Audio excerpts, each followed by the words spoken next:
Hello guys, Gauri ശങ്കരത്തിൻ്റെ ഒരു പുതിയ episode റിവ്യൂയിലേക്ക് എല്ലാവർക്കും സ്വാഗതം. അങ്ങനെ നമ്മുടെ ഗംഗ ഗൗരിയോട് പറയുകയാണ്, ഇപ്പോൾ ശങ്കുണ്ടി പ്ലാൻ പൊളിച്ചത് വേറൊന്നും കൊണ്ടല്ല, ആദർശയാണ് ഇങ്ങനെ ഇരിക്കുന്ന അവസ്ഥയിൽ ഗൗരിക്ക് സന്തോഷം ഉണ്ടാകുന്ന എന്തെങ്കിലും ഒരു കാര്യം ഗൗരിയെ കാണിക്കണമല്ലോ എന്നോർത്ത് മാത്രമാണെന്ന് പറയുന്നു. എന്നിട്ട് ഇതിനൊരു ശിക്ഷയായിട്ട് ഗൗരി നമ്മുടെ ശങ്കർഭായിയുടെ ചെവിക്ക് പിടിച്ച് കിഴക്കുകയാണ്. അത് കഴിഞ്ഞ് നമ്മുടെ ഗംഗ ഒരു പ്ലാൻ പറയുകയാണ് ഗൗരിയോട്. ഇപ്പോഴത്തെ ആദർശേട്ടൻ്റെയും നമ്മുടെ പ്രൊഫസറിൻ്റെയും ഫാമിലിയെ സപ്പോർട്ട് ചെയ്യാൻ വേണ്ടി ഗൗരിയോട് ഗംഗ അവതരിപ്പിക്കുന്ന പുതിയ ഡാൻസിൻ്റെ ഭാഗമായിട്ട് ചേരാൻ വേണ്ടി പറയുകയാണ്. അതിന് പാട്ട് പാടുന്നത് നമ്മുടെ ശങ്കർഭായാണ്. അപ്പോൾ ശങ്കർഭായും നമ്മുടെ ഗൗരിയോട് പറയുകയാണ് അതൊരു നല്ല കാര്യമാണ്.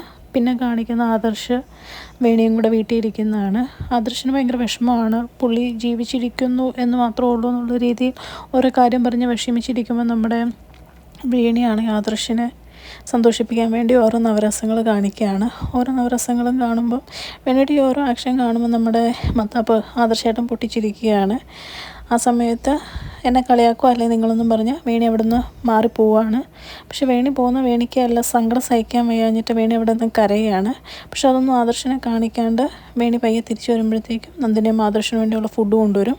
ആ സമയത്ത് വേണി അത് മേടിച്ചിട്ട് പറയാണ് ഞാൻ കൊടുത്തോളാം.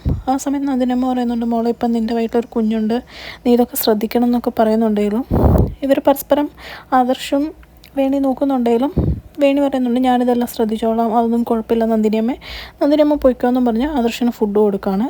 ആ സമയത്ത് പ്രൊഫസറോട് വന്നിട്ട് പറയുകയാണ് പുറത്ത് പോവുകയാണ്. ആദർശനോട് ചോദിക്കുന്നുണ്ട് മോനെന്തേലും വേണമെന്ന്. ആ സമയത്തൊന്നും വേണ്ടെന്ന് പറയുന്നുണ്ട്. ആദർശിൻ്റെ മരുന്ന് മേടിക്കാനുണ്ടെന്ന് നമ്മുടെ നന്ദിനിയമ്മ ആ സമയത്ത് പറയുകയാണ്. ആ സമയത്ത് നമ്മുടെ പ്രൊഫസറിന് ചെറിയൊരു ടെൻഷൻ ആവുകയാണ്. കാരണം പുള്ളിയുടെ കാശില്ല. ഹോസ്പിറ്റൽ ബില്ല് അടയ്ക്കാൻ സഹായിച്ചത് പുള്ളിയുടെ ഒരു ഫ്രണ്ടായിരുന്നു രാജീവ് എന്ന് പറയുന്നത്. ആ രാജീവ് ആണെങ്കിൽ ഇപ്പോൾ തിരിച്ച് കാശ് ചോദിക്കുകയും ചെയ്തു.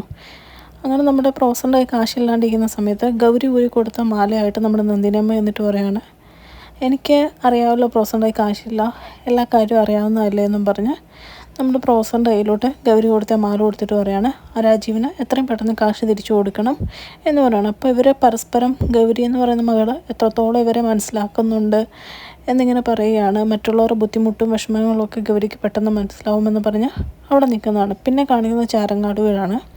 ചാരങ്ങാട്ട് വീട്ടിൽ നമ്മുടെ മഹാദേവൻ പറയുകയാണ് എങ്ങനെയെങ്കിലും മരുമോനെ ചികിത്സിച്ച് രക്ഷപ്പെടുത്തിയേ പറ്റുള്ളൂ എന്ന്. അതേസമയം രാധാമണി തങ്കച്ചി പറയുന്നുണ്ട് അത് വേണ്ട, എങ്ങനെയും ഈ ബന്ധം ഒഴിയാന്ന് പറയുന്നുണ്ടെങ്കിലും മഹാദേവൻ പറയുന്നുണ്ട് ഇല്ല, വേണിമോളുടെ വയറ്റിൽ ആദർശിൻ്റെ കുഞ്ഞുണ്ട്, അതുകൊണ്ട് ഏതറ്റം വരെയും പോയി ചികിത്സിച്ചേ പറ്റുള്ളൂ എന്ന് പറഞ്ഞ് ഇങ്ങനെ ഇരിക്കുകയാണ്. അതിനിടയ്ക്ക് ഗംഗയും ഗൗരിയും തമ്മിലുള്ള ഈ അടുപ്പത്തെപ്പറ്റി രാധാമണി തങ്കച്ചി പറയുന്നുണ്ട്. ആ സമയത്ത് ശങ്കർ എങ്ങനെയാണ് ശിവൻ ഗംഗയെ കാണുന്നത് അതേ രീതിയിൽ തന്നെ ശങ്കർ ഗംഗയെ കാണുന്ന വേണ്ടിയിട്ടാണ്, അവൾ മരുമോളായിട്ട് വരാൻ വേണ്ടിയിട്ടാണ് നമ്മൾ അവളെ ഇവിടെ കൊണ്ടുവന്നതെന്ന് മഹാദേവൻ പറയുകയാണ്.